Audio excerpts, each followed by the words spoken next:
Usikose burudani kibao. Pakua PMTV Extra kupitia Play Store au tembelea tovuti yetu pmtvextra.co.tz. PMTV Extra, tuko kiburudani zaidi. Good beautiful people, welcome back kwenye PMTV updates. Bwana, najua hii video wengi tumekutana nayo. Na tumeiona.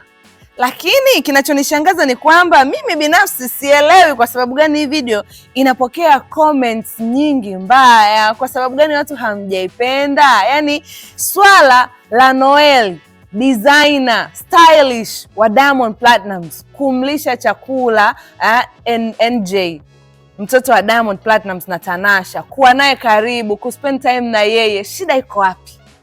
Yaani mtu asiwe karibu na familia, mtu asiwe karibu na watoto jamani. Mtu atakupenda watoto asipende watoto. Angejitenga, mngesema Noel anajisikia. Akawa karibu na familia, nayo inakuwa ni mbaya. Ubaya wake ni nini jamani? Mbona Watanzania hamna jema? Kwa sababu kila ninapokutana na hii video lazima Watanzania mmemiminika, Diamond mchukue tu mtoto wako, sijui nini. Kwani jamani, Diamond kasema yeye ameshindwa kumchukua mtoto wake? Mnapangia na watu maisha sasa. Akitaka atashindwa. Mtu kamwacha mtoto akae na mama yake, kaja kutembea kumwona mdogo wake. Noel yuko pale, kaona wacha nimtoe mtoto tukae to spend time, nimlee vizuri nini na nini. Kuna ubaya gani? Kuna ubaya gani jamani? Hebu mimi niambie hapo kwenye comment section, ubaya uko wapi? Kwa nini Watanzania mmepata makasiriko sana baada ya kuona hii video? Nataka kuona comment yako hapo na unielezee kwa sababu gani kuna ubaya. Moving forward bwana, masaa 20 yaliyopita bwana, Lionel Messi ameshare kupitia ukurasa wake wa Instagram kuhusiana na kifo cha baba yake, lakini kaambatanisha na ujumbe mzito sana pale chini.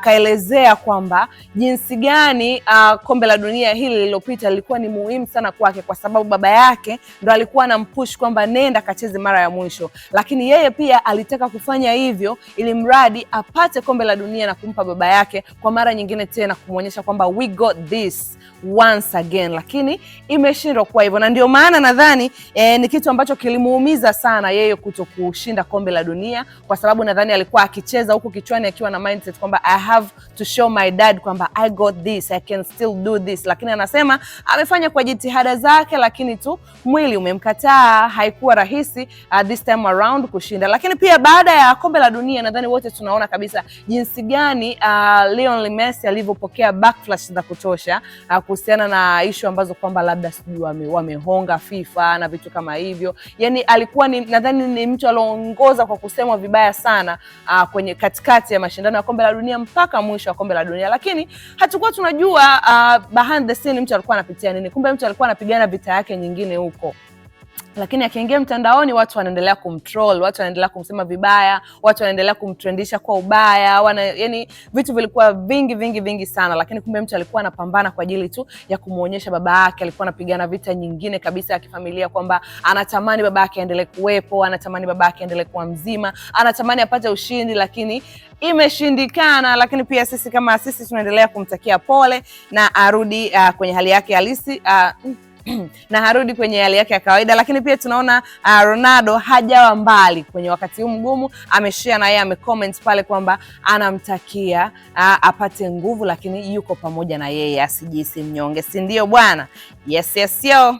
Usikose burudani kibao. Pakua PMTV Extra kupitia Play Store au tembelea tovuti yetu pmtvextra.co.tz. PMTV Extra, tuko kiburudani zaidi.